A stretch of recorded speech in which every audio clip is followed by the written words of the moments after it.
miles an hour across the land in a box from me.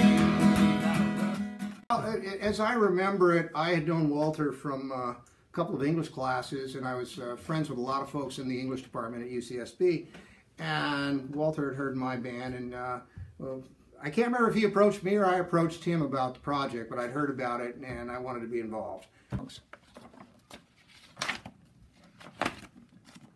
Sitting high in the sun, I need no other life except farming. You just sit in the house and hear that cotton growing.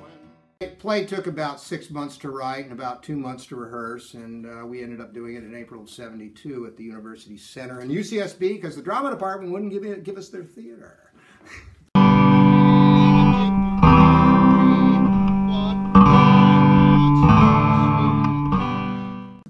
The play is about the period in the Texas Panhandle between 1929 and 1935. As you know, as students of history will remember, in 1929, in October, the stock market crashed. Most of these folks were cotton farmers. That's how they made their living. They figured initially that they would be able to survive because everybody needed cotton. Of course, the price of cotton fell to nothing. Then the show goes into the Dust Bowl years, showing how basically they had one good year through the 30s, up through 35.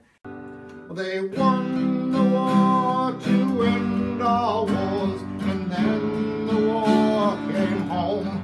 They lost their job and then their pride, and they were left to roam.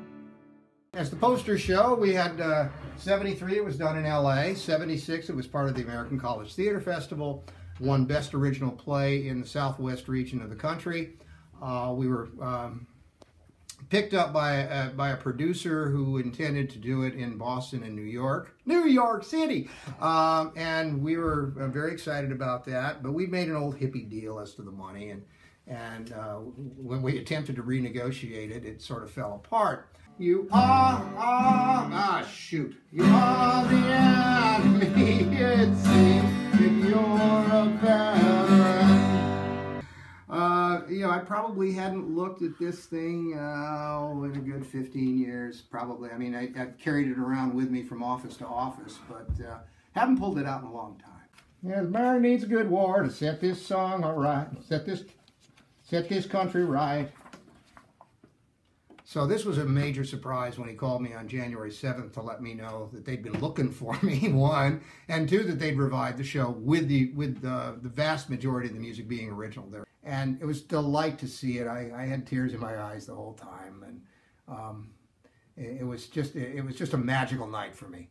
We just want what is our due. We're not an hour in 32. Said he'd pay us in 45, but by then we won't.